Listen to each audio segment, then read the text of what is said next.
Wealth inequality. It can be gauged as a personal reality, or mapped as a social condition. No matter how it's conceived, there's a gulf between the wealthy and the rest. And it's significant. Debates about the divide occur on three levels. The question will be asked here in terms of philosophical ethics. The ethical dilemma is fundamentally a tension between two values: equality and freedom. Valuing equality means resisting wealth imbalances, even at the cost of individual liberty. Privileging freedom implies respecting individual rights, even when that means accepting wealth differences. Between these two, everyone eventually will have to make their own decision. And while there are no right or wrong responses, there definitely are better, and worse, understandings of what the decision means. Tracing the contours of the dilemma starts with equality. There are three variations of this ethics, and the first is direct: everyone the same. It's easy to envision this kind of society. Families occupy indistinguishable apartments.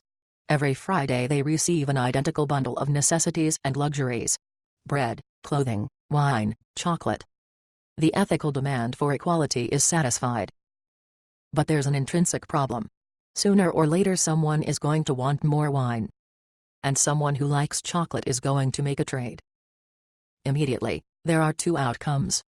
First, while a few people benefit, no one loses. So it's very difficult for anyone to complain. Second, even though no one loses, inequality begins. It's inevitable, because some people getting ahead means that others fall behind. The technical term for this dynamic is a Pareto efficiency. And the point is that straight equality won't endure when people with different desires engage in free exchange. Consequently, if an egalitarian pattern of wealth distribution is going to be maintained, then either different desires, or free exchange, will need to be prohibited. And prohibitions require enforcers. But this implies that equality is already gone. It's ruined because the enforcers are getting their way, while others aren't. This internal contradiction in the egalitarian world can be papered over. One reliable strategy is to call the enforcers first among equals. Intellectually, this may be smooth. But it won't feel that way for the second among equals. For those who live on the wrong end of the directives, and of the controls. The difficulty with maintaining pure equality in the real world leads to a second, and more flexible version of egalitarian ethics. The primary advocate is John Rawls. His difference principle states: social and economic inequalities are ethically justified if, and only if, they are to the greatest benefit of the least advantaged members of society. Here's how the principle translates as politics. His name was Hubert H. Humphrey, and he set forth a moral test for our country. He said the moral test of a nation is how it treats people who are in the shadows of life, people who are poor, unfortunate, and really struggling. More abstractly, here are four societies. Within the rule of the difference principle, which one is ethically preferable? It's going to be C, because people are allowed to engage in a world of economic exchanges that are mutually beneficial. But no one may get ahead at the expense of the neediest. So, to save the egalitarian ideal, Rawls makes two changes to pure equality. First, he realigns the idea of equality with the imperative that no one may be left behind. Second, he allows wealth imbalance, as strictly controlled, into society. In theory, this idea works. There's a problem in practice though. What happens if there are a few members of a society who swallow up all generosity, and convert it to misery?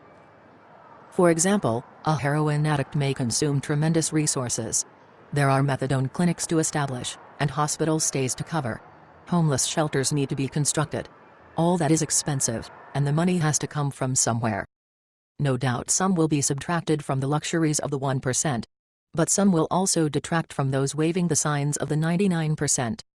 And, in the end, no matter how much is spent to rescue the addicted, there will always be those who fall back into the drugs, and into the need.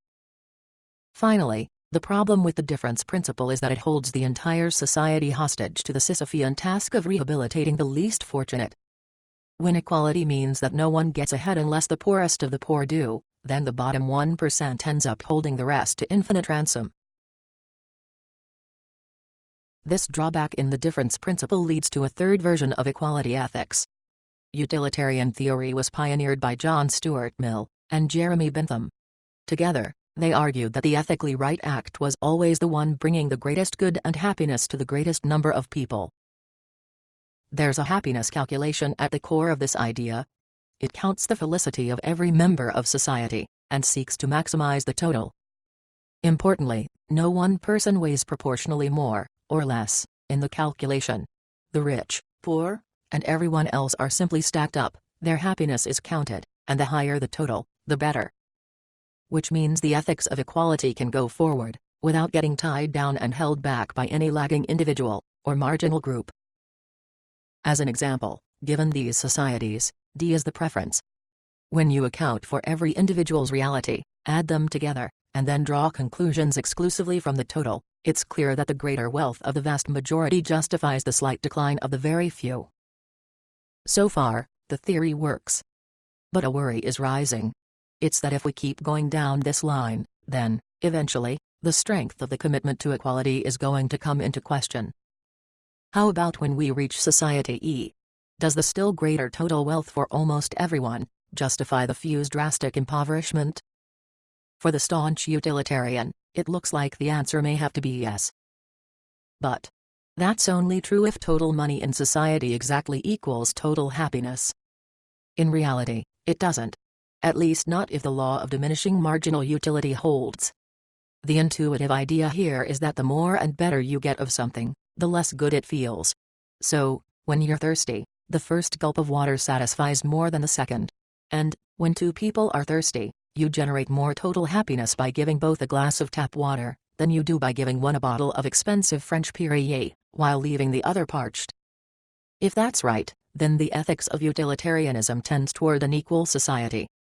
Concretely, it's impossible to justify one person having the money to buy a Rolls-Royce, while others have no car, because the happiness generated by two people with Buicks is greater than the satisfaction of one with a Rolls.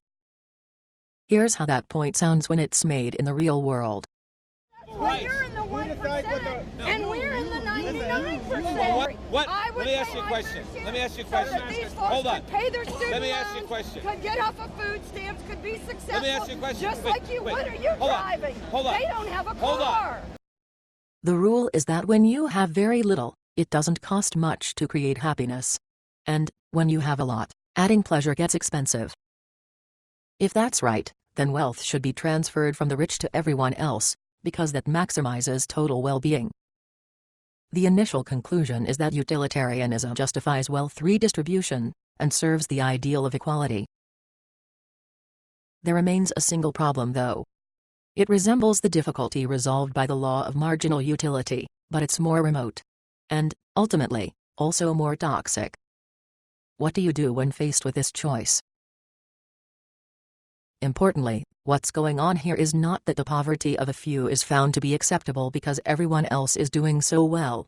Instead, it's that the active and imposed suffering of a very few, at the distant end of the wealth spectrum, actually provides abundant happiness for the rest. According to the rational utilitarian calculation, just like you'll take from the rich, in the name of total welfare, so too you'll take from the least fortunate in the name of the same general good.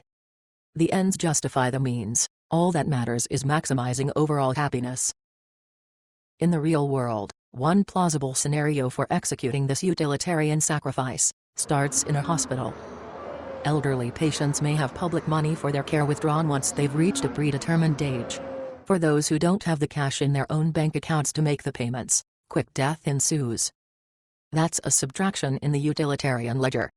But, on the beneficial side, there's also going to be more organs harvested for younger, healthier patients. The sacrifice is a few months of life stripped away from a few unwell geriatrics, and, in return, there are multiple transplants for younger men and women whose lives resurge. In essence, this is wealth redistribution. It just moves in the opposite direction. Instead of taxing the richest in the name of the 99%, we're taking from a very few and miserable lives, to serve the rest. Finally, this utilitarian sacrifice comes in multiple variations. For instance, it might be that developing a disease remedy is facilitated by subjecting a few unwitting indigents to lethal medical experiments. To do the work, we need human subjects, then most of them will die. If you could cure cancer by killing one person, wouldn't you have to do that? Yes. But it's also true that the ideal of equality is losing some of its luster. Concluding. There are 3 degrees of equality ethics. 1. Straight. Everyone the same. The problem here is that we'll never all be the same. 2. Rawls and the difference principle form a society that won't let the wealthy stretch away from everyone else. The problem here is that standing up for the least fortunate also means holding everyone else back. 3. Utilitarian distribution, bringing the greatest good to the greatest number, should reduce the gap between the 1% and the rest. The problem here is that redistribution in the name of the general good works just as well from the bottom as it does from the top.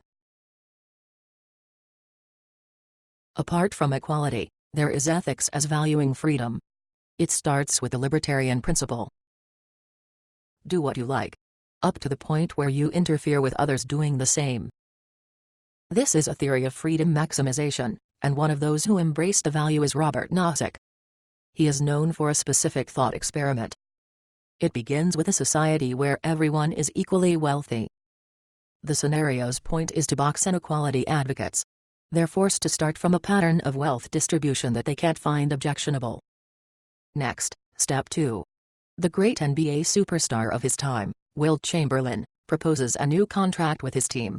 The ticket price for every home game will go up $5, and that money goes directly to him. 3. The team owners reply no.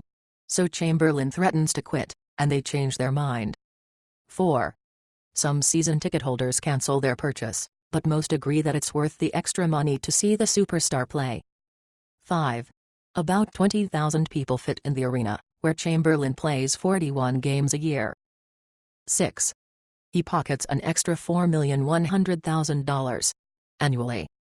The result is disconcertingly imbalanced wealth in this once egalitarian society. In economic terms, the objection may come that the extreme inequality distorts the marketplace and creates inefficiencies. Psychologically, people may despise the newly rich, while others dread the rising tide of envy. But ethically, is there any objection? It's hard to locate. There were no complaints at the start.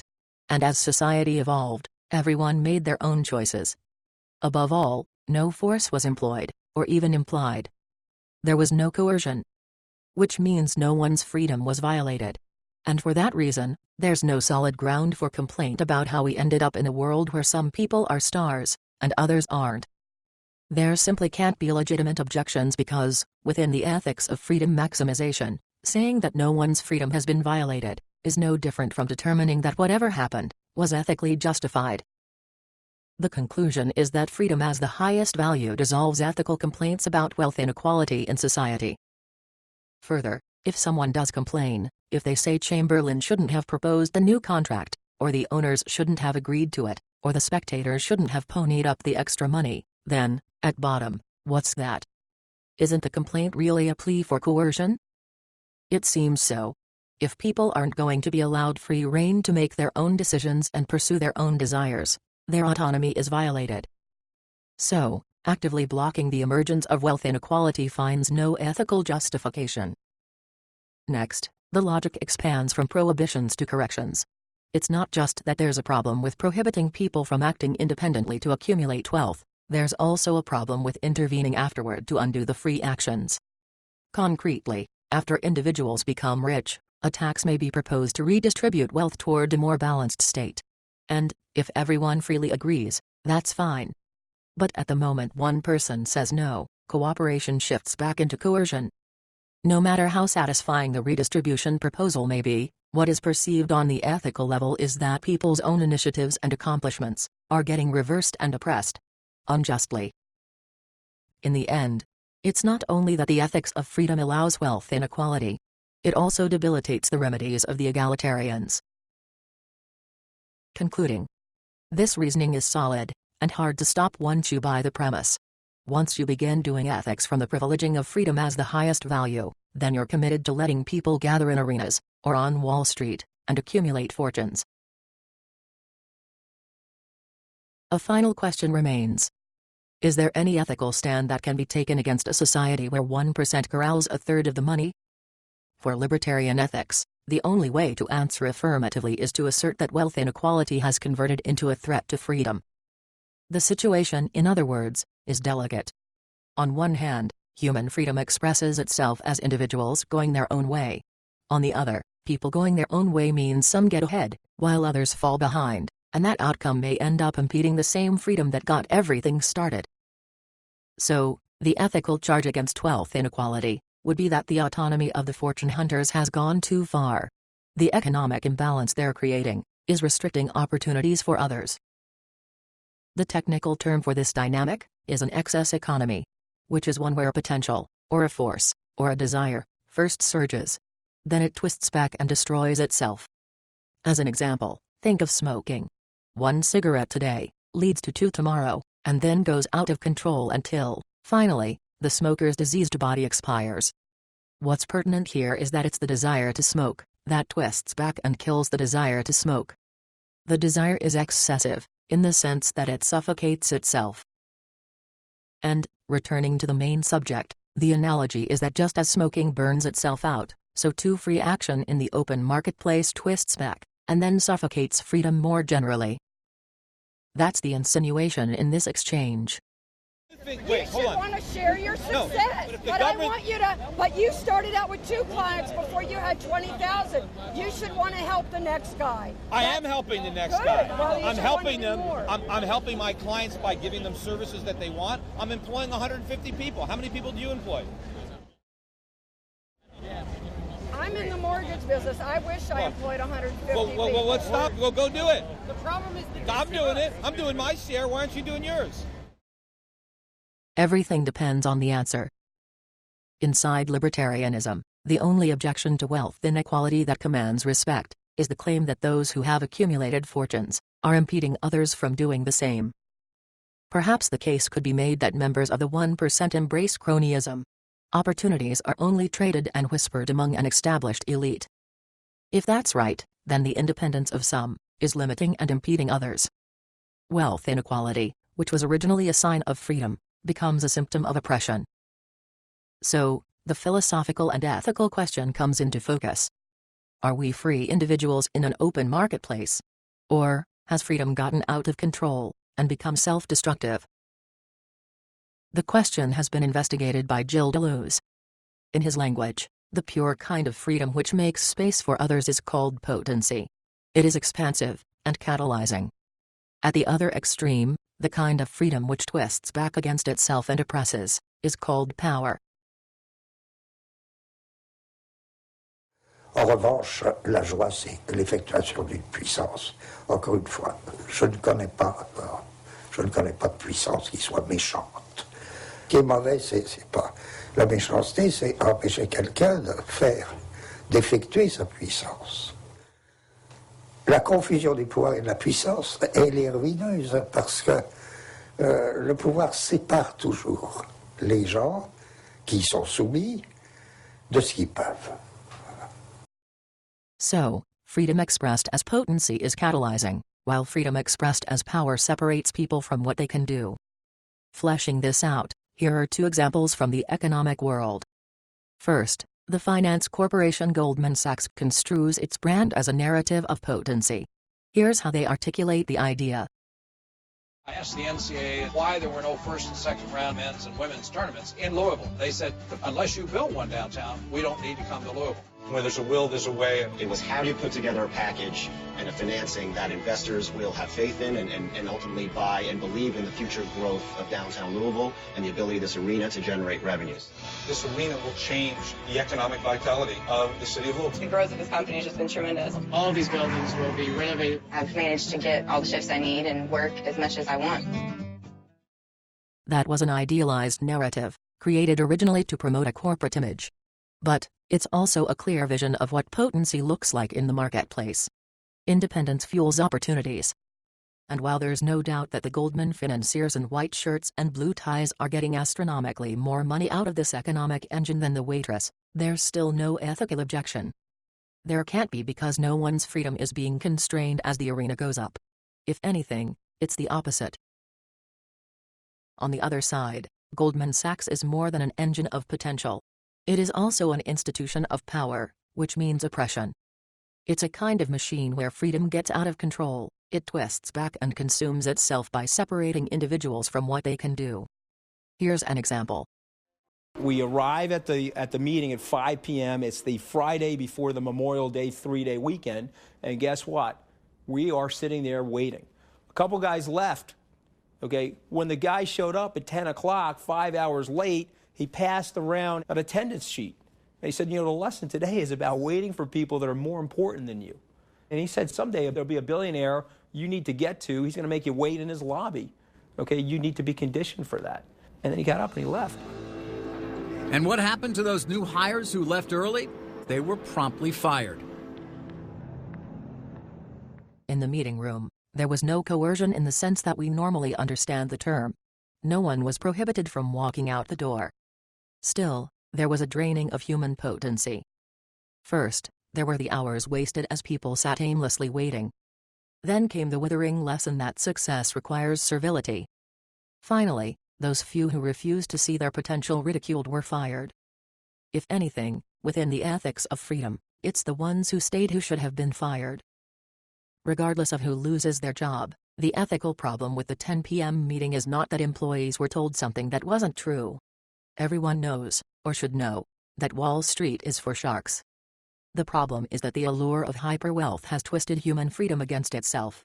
The desire to make a fortune is no longer about creating opportunities, but destroying them. Instead of being vitalizing and liberating, the money becomes sad and domineering. In the end, there are 3 contact points between freedom ethics and wealth inequality. The accumulation and possession of vast riches is justified. Attempts to rebalance wealth in society through common redistribution mechanisms, and in the name of equality, are revealed as unjustifiable scenes of coercion. Wealth accumulation stops being justified when it represses freedom. The broad result is, no direct ethical argument may be leveled against a society where a small percentage of individuals hoards a large share of the money. Nevertheless, an indirect argument may be mounted. If, and only if, it can be shown that wealth inequality is no longer a sign of expanding freedom, and instead has become a symptom of oppression, then, the conclusion is that wealth concentration must be alleviated. Finally, the general conclusion to the question about wealth inequality on a level of philosophy and ethics. There are 2 irreconcilable approaches. Like the difference between a painter and a musician, neither is right nor wrong. They only conceive the world in different ways. That's why, ultimately, there can't be any debate between them, only a decision. Those who value equality most highly are willing to sacrifice individual freedom for the collective's economic unity. The task that remains is to implement their conception of justice. There are 3 possibilities. They can try to enforce straight equality, by making everyone the same. But this proves difficult in a world of divergent individuals. They can use Rawls and the difference principle. This allows people to go their own way, and some will get ahead. Almost everyone is held back though, because the principle dictates that no one may be left behind. Finally, the utilitarian option maximizes total well-being within an egalitarian framework for mainstream society. But, out on the margins, there's jeopardy. Those who value freedom are willing to sacrifice economic equality so that individuals may live unconstrained lives.